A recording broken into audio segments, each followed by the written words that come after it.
Hey, what's going on, scholars? Itchy Professor here, Enlightened Enlisted, and have you seen the massive amount of YouTube videos that are titled Hell Let Loose versus Enlisted, which is better? Well, you are not alone. If you've seen my stream, you know that I play both games quite a bit. By the way, guys, if you aren't following me on Twitch, check us out. We are streaming every Monday, Wednesday, and Thursday, 6 p.m. Eastern Standard Time. I would love to see you guys in the chats. Anyways, I am a true believer that people are looking at these two titles wrong, and you should play both. If you play both, I promise you, you will become a better player of both games, as each one builds your game sense and skill as an FPS shooter. Let's take a look at Enlisted first. If you don't know what Enlisted is, well, it's a free-to-play first-person shooter based in World War II that is designed around you controlling and fighting with your AI squad mates. You can switch between your squad mates at any time. Now, this is one of Enlisted's pros. You have a lot of action that is very fast-paced. With this action, you get a lot of time behind the gun, snapping in on targets and engaging them. Enlisted has a lot of realistic gunplay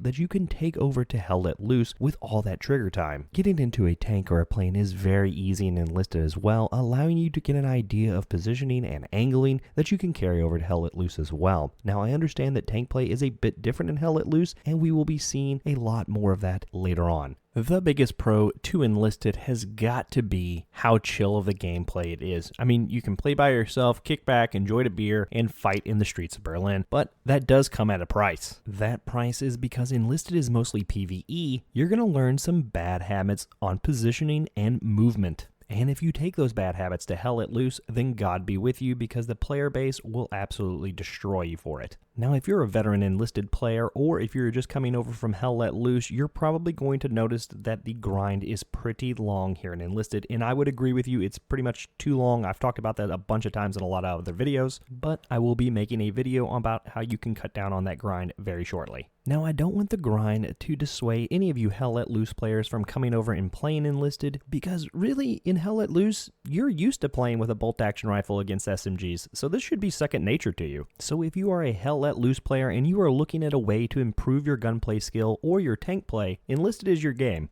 Alright, so now that we know how Hell Let Loose players can be helped by playing Enlisted, how can Enlisted players be helped by playing Hell Let Loose? Well, if you've never played Hell Let Loose, it is a military simulator, just like Arma or Squad, Postscriptum, and all those other great games. It requires teamwork. Now, this need for teamwork might put off the casual player, but hear me out. The Hell Let Loose community has one of the highest caliber of PvP players I have seen in a lot of different games. It is that community that comes with such a reward. When you play with your friends and you get some epic moments together in Hell Let Loose, it really brings out this game. That communication and teamwork can be brought over to Enlisted when you squad up, and I promise you, if you are a 4-man squad in Enlisted, you can absolutely sway any battle in any campaign. Now, there is a mechanic in Hell Let Loose that I wish they would bring over here to Enlisted, and that is the suppression mechanic. If you can learn to master the effects of the suppression mechanic in Hell Let Loose, then I promise you the head shaking of explosions in Enlisted will become a cakewalk for you, even without the perk. Now, there is a lot of downtime in Hell Let Loose compared to Enlisted, but that is not a bad thing, because when you're not in that action, you're going to gain a lot of skill that you could take back to Enlisted, and that is positioning. You almost rarely see a Hell Let Loose player run out into the middle of an open field and survive, and their use of smoke is pretty much the gold standard of FPS shooters. These skills will pay you dividends in Enlisted. If you are an Enlisted veteran, think how many times you've seen yourself or your teammates just press W and charge straight for the objective without doing anything about flanking or moving tactfully. Another skill that you can take from Hell Let Loose into Enlisted is placing rallies down in good spots. I know that in Enlisted we kind of just put them wherever we want, but in Hell Let Loose it is vital to the success of the mission. As an Enlisted player, mainly myself, I find it very useful to play Hell Let Loose and bring those skills back to Enlisted. It has improved my gameplay tenfold. These games are compared to each other a lot. Though they are similar, they are fundamentally different. You should honestly play both, and whichever is your main game, know the other's helping you develop still. Well guys, that's all I have for you today. Be sure to hit that like and subscribe button, and I'll see you next time. As always, hit those books and hit those bottles. Cheers.